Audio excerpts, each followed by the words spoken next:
Hello, and welcome to Anime Audio Commentary. Today I'll be commenting on episode 15 of Spy Family. If you'd like to watch along, then start watching now.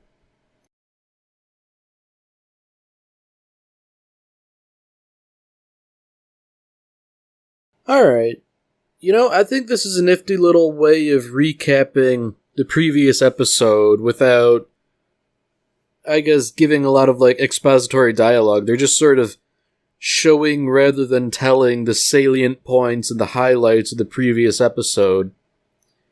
Obviously, if you're watching this episode and it's not your first time watching, you should be familiar with what had happened before. It's interesting, they play like a nice little bit of music to sort of tie everything together. Now they're showing like a slightly more extended scene from the end of the episode just to give a bit more continuity.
So, we really left off right in the middle of the action here.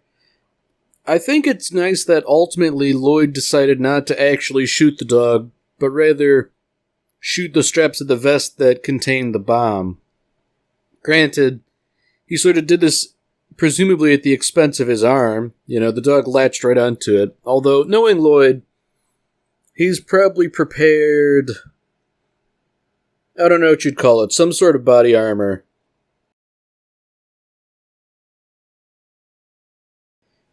Man, no mercy for the dog. Get in the dumpster where you belong.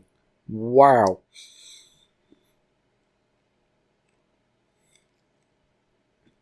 So I'd imagine, Keith is not long for this world. If he doesn't end up, well, I don't know, significantly worse off than he is, he's certainly going to be imprisoned. I can only imagine that there's no real good way out of this for him, considering the magnitude of his little terroristic plot.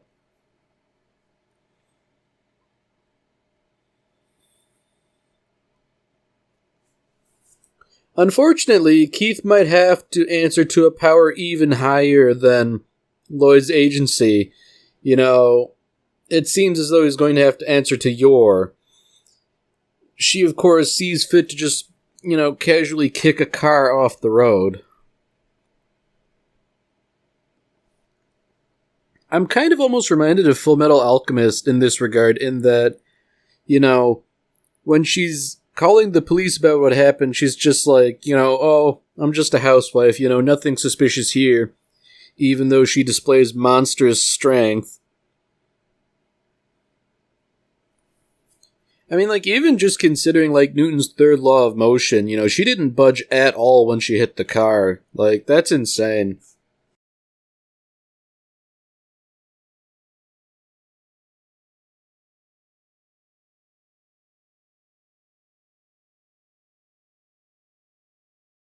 So it seems like ultimately this has been a very successful anti-terrorist action.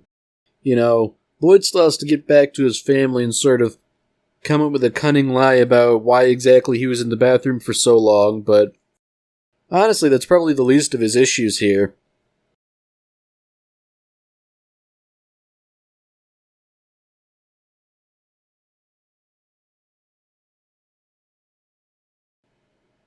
You know, it's rather nice that basically they all just sort of met up instantly and, you know, none of them really has to lie too terribly much about what they were doing. You know, they're all just more surprised at meeting up at this three-way intersection.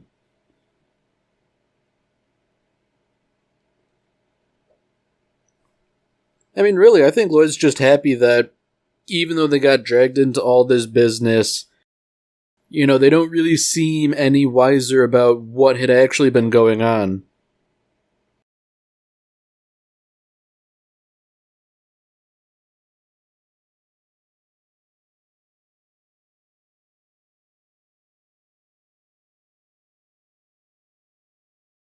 So, this, it seems to me, is the tricky business.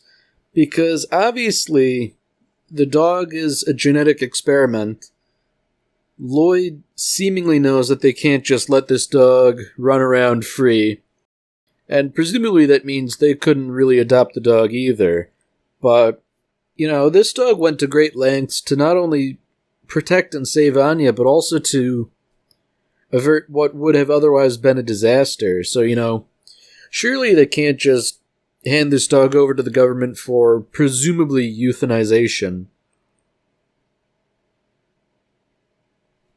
You know, Lloyd's handler's sort of putting on a disguise here to act as the government agent she actually is. You know, she's sort of giving these big talking points about how this was almost a big problem, so, you know, given that you guys are a totally normal family, wink wink, you guys are gonna have to be quiet about this.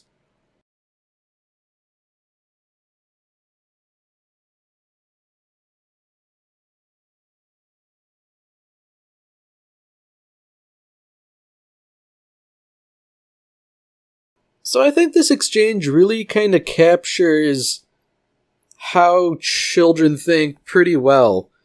Because, you know, despite everything Anya had said about wanting a small dog and that, you know, all of that has gone immediately out the window. None of it matters anymore. And it's interesting how she sort of seemingly goes on this non sequitur threat of, if I can't have this dog, I'm not going to go to school anymore. And, you know, to an onlooker, it would seem like a non sequitur. To Lloyd, it seems like basically the worst possible scenario.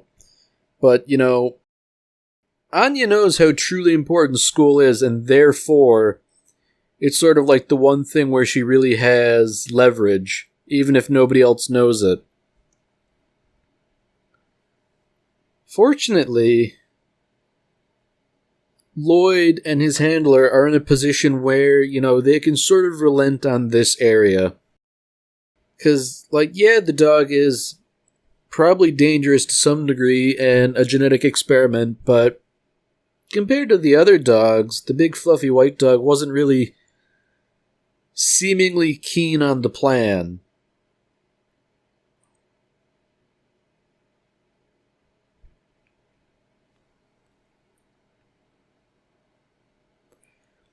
You know, I get the feeling that maybe the handler isn't doing this entirely because of Operation Strix. I feel like there's like a little hint of doing this whole thing, you know, out of the goodness of her own heart rather than just because it's for the mission. Or at least, I like to think that's the case because it's much more heartwarming that way. I mean, I guess the fact of the matter is, being, I guess, this boss of spies, she has to worry about a whole lot of stuff, and Operation Strix is certainly a very important thing. And, you know, any little deviation will have larger ramifications.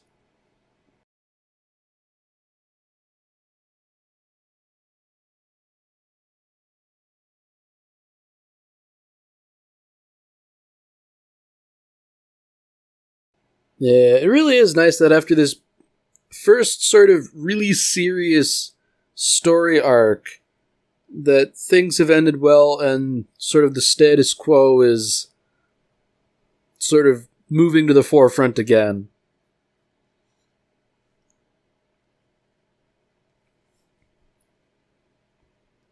Man, I can't help but enjoy the juxtaposition here, you know. Yor's happy, Anya's happy, Lloyd is utterly exhausted. As well he should be, considering the terroristic plot and having to keep up all these lies. Like, I'd imagine having to lie for a living would be utterly exhausting. Like, just keeping track of all the lies and making sure they're all consistent.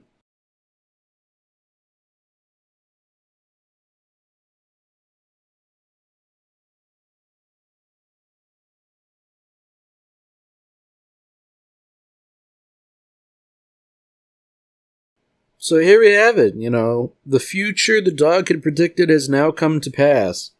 And all things considered, this is probably the best outcome.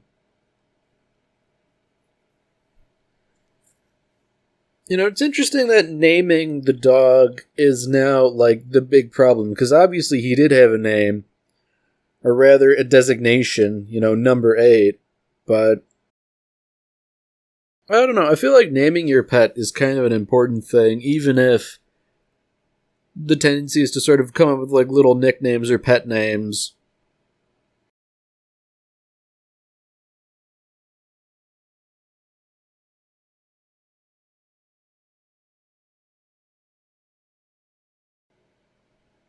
I do also like the way the dog is sort of animated. You know, there's like a little subtlety that indicates he really understands what they're telling him. It's like, you know, hey, you're part of the family now. And he sort of takes that tentative first step forward. So unfortunately for Anya, she's learning the hard way that being a spy is somewhat unrewarding in terms of public accolades.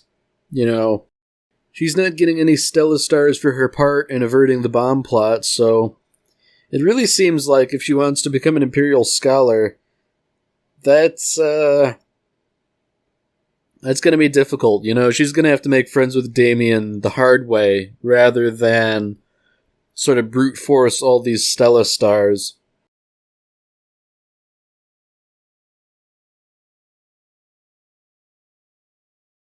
So in Anya's head, you know, it's nice and simple. If she just says, you know, I've got a dog, then that's all that takes, you know, instant friendship. But unfortunately, it's likely not going to be as simple as she's drawn it up in her head.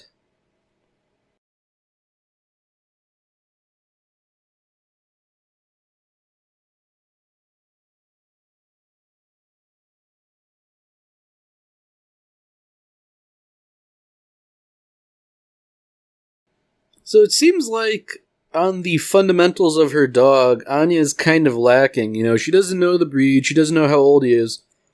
She hasn't even really picked out a name. But, you know, he's a good dog, and that's really all you need up front.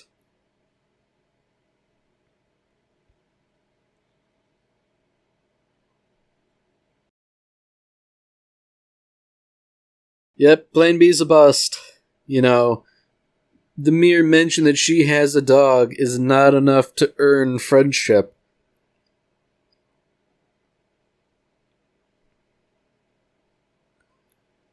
You know, I feel like they're playing up this little childhood crush aspect a little bit more than they did in the manga. Because, you know, Damien's sort of surprised that, you know, Anya's reacting when he didn't really say anything that objectionable. And he's sort of trying to foster a conversation. You know, like, what's your dog's name? Unfortunately, she doesn't really have an answer.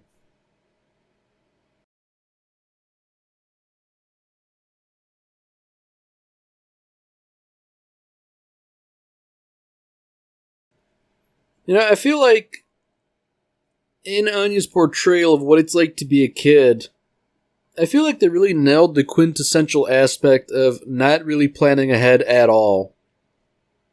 You know, I feel like if there's one thing kids can't do, it's sort of plan ahead and really understand the consequences that potential actions might have.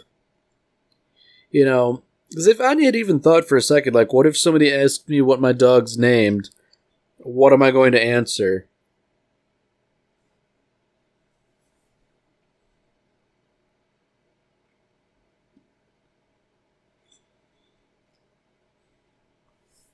I mean, I guess to be fair to Anya, this whole thing is very new to her. You know, she's had a dog for all of, what, one day? She's not even used to the dog sort of like, basically just like jumping on her and greeting her when she gets home from school. I can only imagine we're gonna go through like the standard comedic tropes of like Anya holding the leash for the dog and the dog like chasing after an errant squirrel or something like that. You know, given that the dog's like, what, 4 times her size, I'm sure it'll take her for a drag without much effort.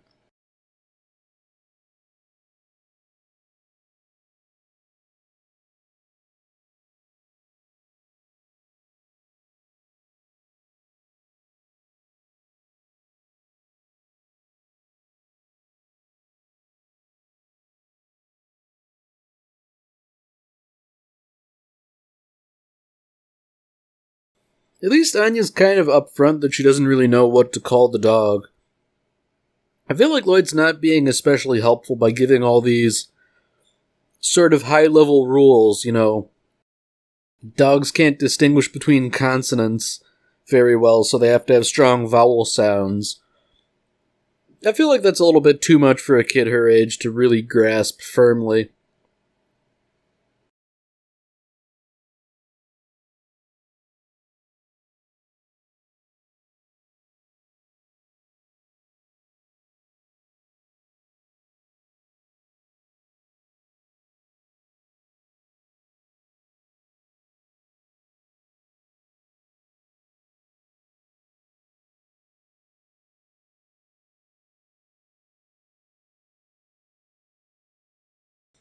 It really is cute how she's sort of trying to play with the dog just by watching others, because, you know, she doesn't really know what to do. She's just sort of mimicking what other people do. And to be fair, the dog, I'm sure, given that it was mainly a experimental subject, he probably doesn't know much about being a dog either. You know, aside from what he would know instinctually. It's also nice that Anya, even if she doesn't really know how to name a dog, she's sort of taking the initiative to ask people how they've named their dogs and why they've done that. You know, at the very least, she has the right idea.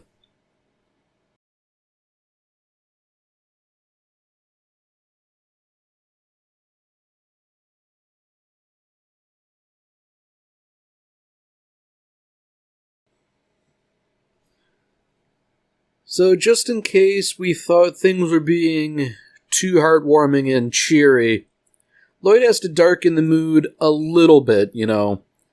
We have to remember that Operation Strix, the basis for this family, is fundamentally a temporary thing, so once the mission's completed, there's no need to have this family around anymore. And that is an unfortunate reality that I think only Lloyd is truly aware of. You know, presumably he's not thinking about this frequently, so Anya's not quite aware of essentially the temporary nature of what her life is now like. And it's probably the best, because I feel like having something like that hanging over your head would be highly detrimental.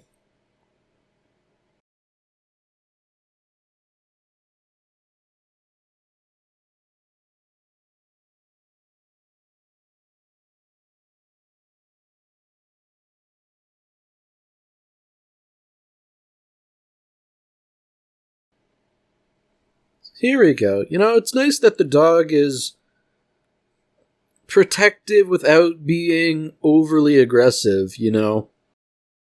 He wasn't doing anything objectionable, he was just sort of glaring at the pit bull, but nonetheless he managed to get Anya's gloves back without any bloodshed. I guess it does sort of indicate that he's smarter than your average dog, because I feel like if another equally loyal dog were put in a situation like that, they'd probably act out and try and take the gloves back by force. But nonetheless, the salient point here is that Anya's finally decided on a fitting name.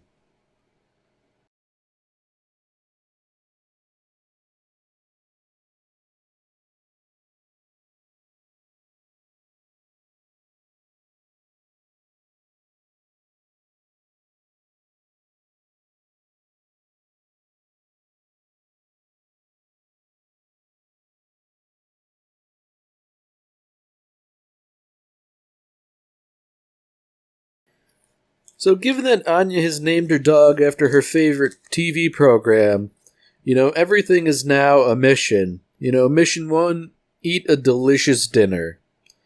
And I think that's something Bond can do rather adequately.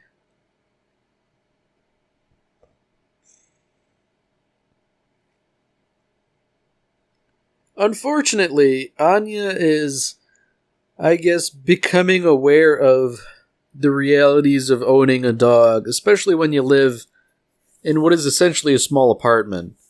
Because, normally dogs do their business outside, and if you're not able to take them outside currently, that means they have to do it somewhere else, and that's, there are definite downsides to that.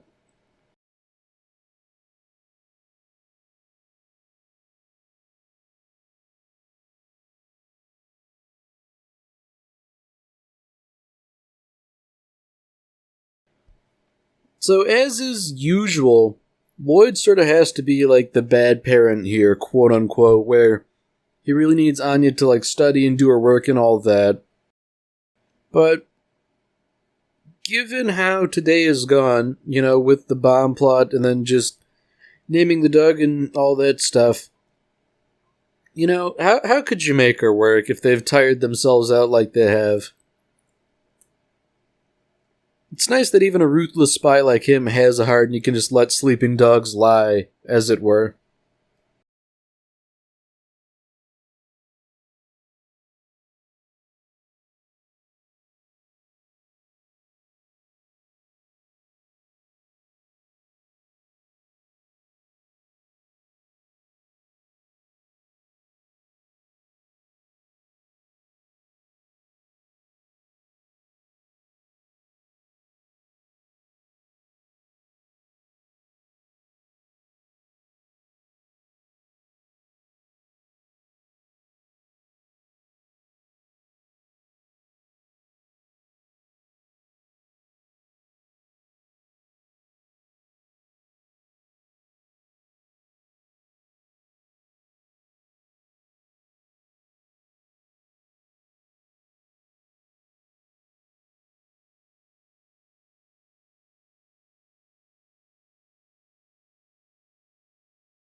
Alright, well that's it for this episode. If you've enjoyed it, then by all means, tune in for the next one.